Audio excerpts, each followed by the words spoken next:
This week, we're beginning a new Creators Edition series of episodes with Nelson Blake II. We're going to be looking at the first page from his image book, Romulus, co-created with writer Bryan Hill. We talk about panel composition, framing, and the experience of becoming his own colorist. You're watching Strip Panel Naked, I'm Hass, and I'm going to show you some of the cool stuff lurking in the pages of some of the best comics.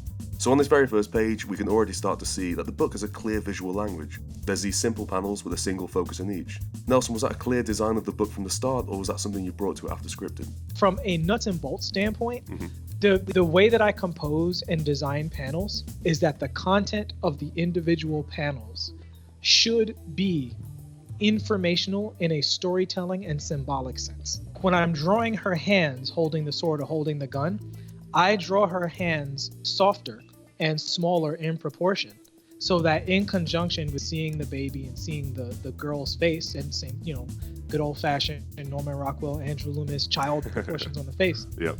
Hopefully it's conveyed that this is a child, or a younger person, or even a softer person, a feminine person, holding these weapons and moving through these motions. And with that, you also have a very simple and direct approach to eye lines and composition on the page. The eye line runs you straight into the center of each panel, left to right, but also compositionally, it's kind of straightforward in terms of the angles and viewpoints. The way that I like to handle this stuff is, I'm a big fan of David Fincher, right? And one thing he said that resonated with me was he talked about how voyeurism has an impact. Because when you just allow the audience to observe what's happening, you allow them to decide how they feel about it. The other end of that, more propagandic moments, where I'm telling you, this is the emotional value of this moment. And I do like to do both. You look at the fight scene, there's more high-low with the camera. You look at her debut when she kind of jumps off the rooftop, there's a little more low with the camera. Yeah. For me, I try to always have the dynamic range. If something is about an intellectual or emotional symbol, it's probably going to be more voyeuristic. But if something is about impact that has an automatic meaning, then I might push it to land that a little harder. It's very minimalist, right? There's no real rendered backgrounds, and actually mostly it's just this kind of focus on one individual thing. How did you end up on that decision visually? Because that was all of the relevant information. I feel like everything you put into a comic book means something. It's a blank page. If we were to take the first panel, it's her as a baby screaming. I mean, we literally start the story with her being born, right? It's not just a shot of a baby, it's her coming into the world. So I put a little motion emphasis on it. Then as we move through it though, fist and brick, hand and gun, hands and sword, feet and knife, feet and tightrope, hand and flame, screaming mouth, right? Which is an echo, but showing how far she went from the distance between the last panel and the first panel. You see the color is very expressive. Yeah. This is not literal, right? She doesn't change skin color. She doesn't have blue feet. Yeah. Which thankfully no one has asked me, hey, why'd she change color?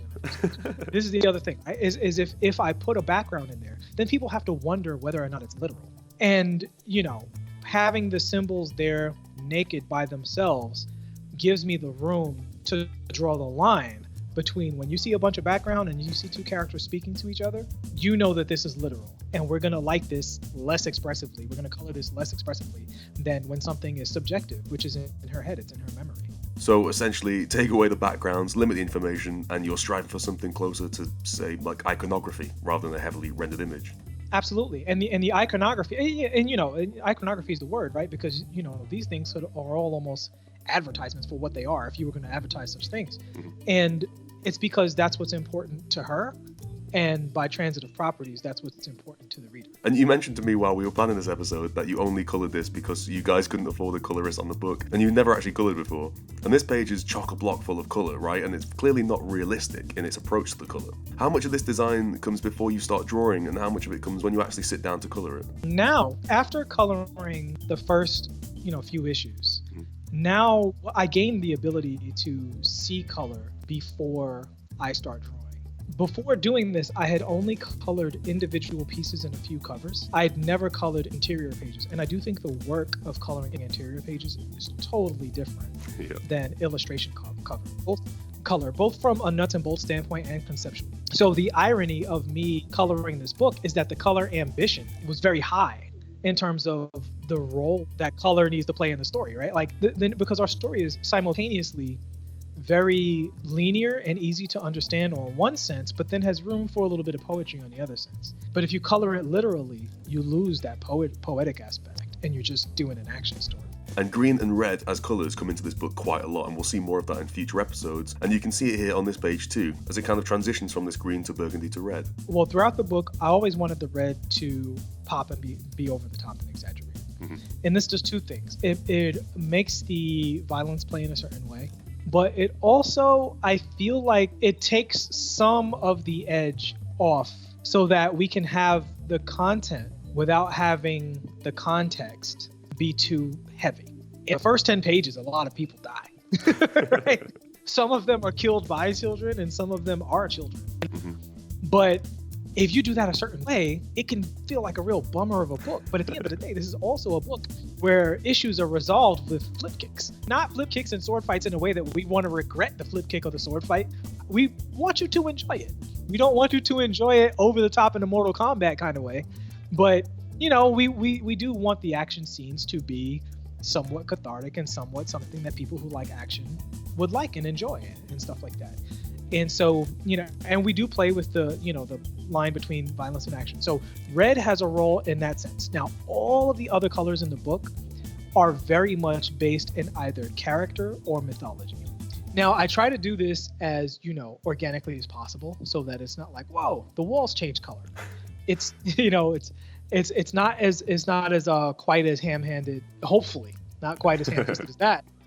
And so I'll play colors that way as well. And the other noticeable thing I think about this page, and kind of more specifically when you make it to page 2, you can see the difference. But it's this contained grid, and it's covered with the white around the outsides. And then that transitions into this large single page splash that runs all the way to the page edge. The whole thing about page 1 and page 2 is all about contrast, right?